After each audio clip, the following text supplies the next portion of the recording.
Oke, assalamualaikum warahmatullahi wabarakatuh. Baik anak-anak, sekarang tahu nggak pelajaran apa sekarang? Tahu. Apa? Puisi. Oke, kita belajar dari malam ya. Kalian pernah baca puisi nggak? Jadi sekarang kita akan belajar tentang puisi. Kamu tahu nggak puisi itu apa? Coba ini baca ya, ini pengertiannya. Pengertian puisi. Puisi merupakan satu bentuk karya sastra yang berisi ungkapan hati, pikiran, dan perasaan penyair yang dituangkan dengan memanfaatkan segala daya bahasa, kreativitas, dan imajinasi. Pengarang dengan rangkai bahasa yang indah serta mengandung irama juga makna. Menurut Kamus Besar Bahasa Indonesia KBBI, puisi adalah ragam sastra yang bahasa terikat oleh irama, matra, rima, serta menyusunan lirik dan bait. Jadi dapat disimpulkan puisi dan ungkapan pikiran dan perasaan penyair yang dituangkan dengan menggunakan bahasa yang indah serta mengandung makna mendalam. Oke, jadi dapat disimpulkan pengertian puisi merupakan suatu bentuk karya sastra yang berisi ungkapan hati, pikiran, dan perasaan penyair dengan yang dituangkan dengan manfaat segala daya bahasa, kreativitas, dan imajinasi pengarang dengan rangkaian bahasa yang indah serta mengandung irama juga makna. Dan di dalam puisi juga ada yang namanya ciri-ciri puisi. Kamu tahu nggak ciri-ciri puisi itu seperti apa? Ya udah, ini dulu baca dulu dah. Ciri-ciri puisi.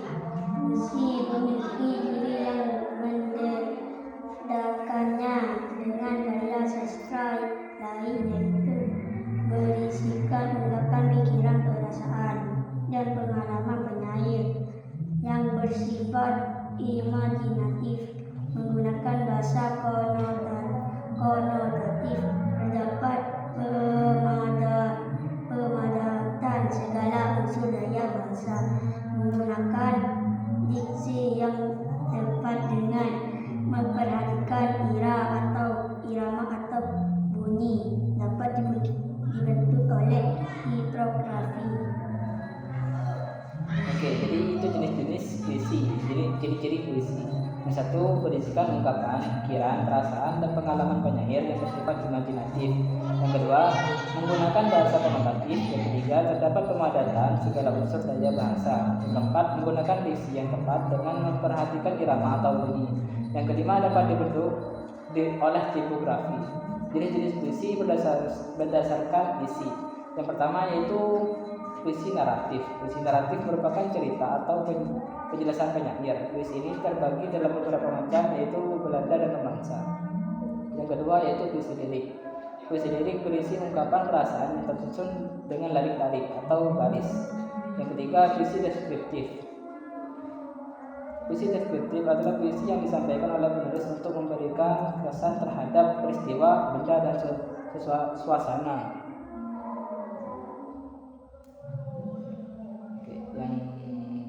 Terakhir yaitu unsur pembangun puisi. Unsur fiksi puisi atau diksi.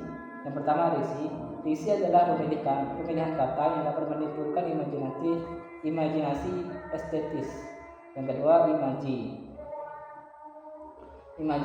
pengimajian adalah susunan kata yang dapat menimbulkan khayalan dan imajinasi. Yang ketiga kata konkret, bertujuan untuk menimbulkan imajinasi dan pada pembaca. Yang ketiga, bahasa figuratif atau majas. Majas adalah bahasa yang digunakan penyair untuk mengungkapkan salah satu dengan cara yang membandingkan dengan hal lainnya. Yang kelima, verifikasi. Verifikasi merupakan unsur pembentuk keindahan sebuah puisi. Yang keenam, tipografi adalah perbedaan yang penting antara puisi dengan prosa dan drama. Oke. Sekarang paham? Paham. Oke, sekarang ada video. Nah, ditonton dulu.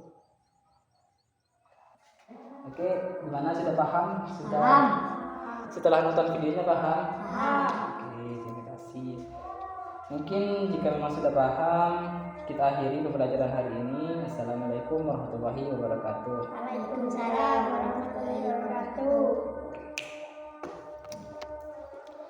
Oke, materi tentang puisi yang dipelajarin di kurikulum Merdeka.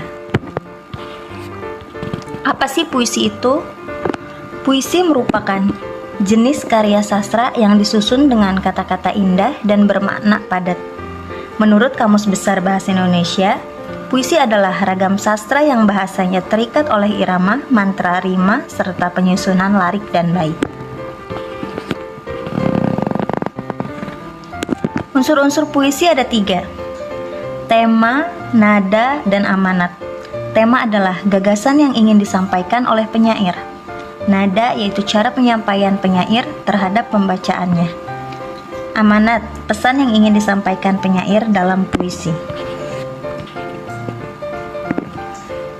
Ciri-ciri puisi. Yang pertama, pemilihan diksi digunakan untuk mempertimbangkan adanya persajakan dan rima. Diksi yang digunakan dalam puisi bersifat padat, kiasan, dan dalam puisi alur setting, alur dan tokoh tidak begitu ditonjolkan dalam pengungkapannya. Penggunaan majaz sangat dominan dalam bahasa puisi, dan penulisan puisi dituangkan dalam bentuk bait dan terdiri atas baris-baris, bukan paragraf. Bahasa puisi mengandung makna tersembunyi dan cenderung imajinatif. Bahasanya singkat, padat, dan bermakna. Bisa maknanya lugas atau kenyataan dan tidak ada rekayasa, atau makna kiasan atau imajinatif gitu, perumpamaan. Menggunakan gaya bahasa atau yang biasa kita kenal dengan nama majaz. Memiliki rima atau persamaan bunyi yang menambah keindahan, memberikan efek musikal, dan memberikan kesan sehingga puisi mudah diingat. Menggunakan pilihan kata atau diksi yang tepat sesuai dengan tema yang disampaikan agar mudah diingat, indah didengar, dibaca, dan menciptakan kekaguman. Macam-macam majaz atau gaya bahasa dalam puisi. Ada majaz personifikasi, yaitu membuat suatu benda mati seakan berperilaku seperti manusia. Contohnya pada kata pucuk-pucuk teh yang menggeliat. Kenyataannya nggak mungkin kan pucuk teh bisa menggeliat, tapi di sini karena ada majaz personifikasi. Yang kedua, majaz metafora, menjadikan suatu benda memiliki sifat baru di luar kebiasaan.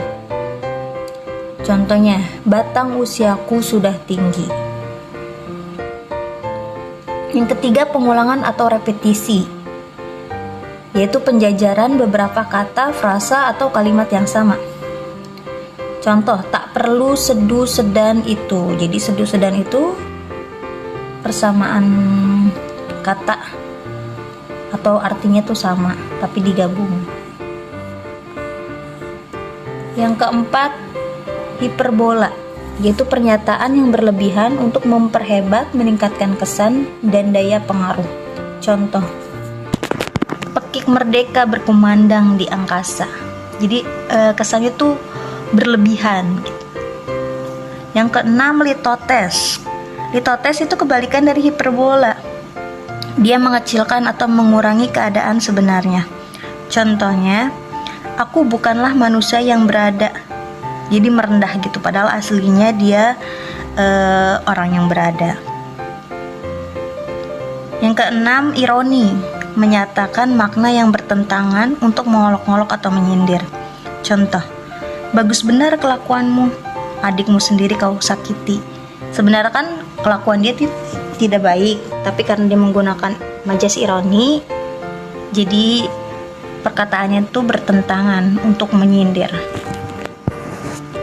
Berikut ada satu contoh puisi. Mataku takjub melihat keindahanmu, kehijauan alami ciptaan Sang Maha Kuasa. begitu segar dan menenangkan pikiran. Aku mensyukuri adanya alam ini. Alam, semoga engkau selalu terjaga dari para pembenci keindahanmu.